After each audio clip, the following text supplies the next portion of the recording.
2023 yillik Cenva munbiri kishilik huquq va demokratiya yuqori darajaliklar uchrashishi yig'ini 5-oyning 17 kuni Shvetsariyaning Cenva shahridagi Cenva xalqaro axborot markazi saroyida boshlangan. Yig'inga Birlashgan Davlatlar Tashkiloti kishilik huquq kengashi xodimlari, har qaysi davlatlarning Birlashgan Davlatlar Tashkilotidagi elchilari ishtirok qilgandan sirt, dunyoning har qaysi ellarida faoliyat olib berayotgan ko'plagan nufuzli kishilik huquq organlarining rahbarlari va vakillari bo'lib, yuzlagan kishi qatnashgan.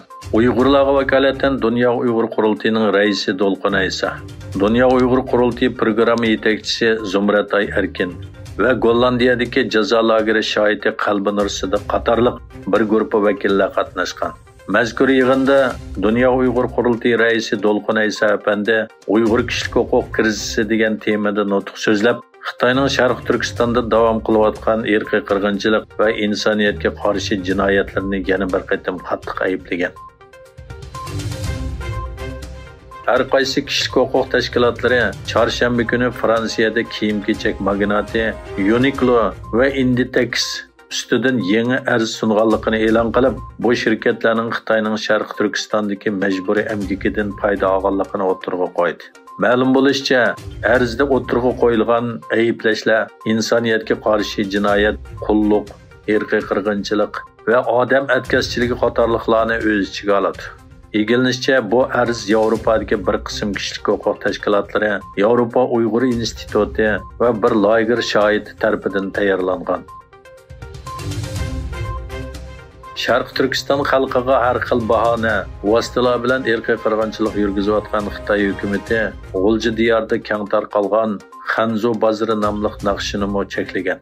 Xitoy hukumati mazkur naqshini sazgur mazmundagi naqshlar qatoriga kirgizgan bo'lib, Facebookda oshkorlangan senda so'z qilgan kishi boshqalarga Xanzu bozori nomli naqshining sazgur mazmundagi naqshlar qatoriga kirgizilganligini, bu naqshini yon pullarda saqlab olganlar bo'lsa, darhol o'chirib o'tish kerakligini talab qilgan.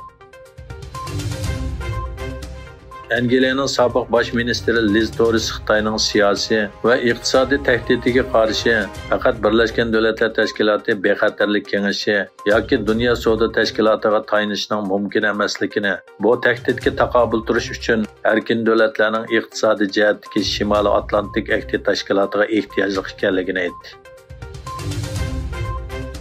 Birlashgan Davlatlar Tashkilotining bosh kotibi Antonio Guterres New York'taki Birleşken Devletler Teşkilatı binasida muxbirlarga yana 60 gün uzartılgan Qora dengiz açlıq tashabbusi haqida to'xtalib, men Birleşken Devletler Teşkilatı bilan Qora dengiz açlıq tashabbusi uchun moslashib xizmat qilgan Prezident Recep Tayyip Erdoğan va Turkiya hukumatining tirishchanligidan minnatdor dedi.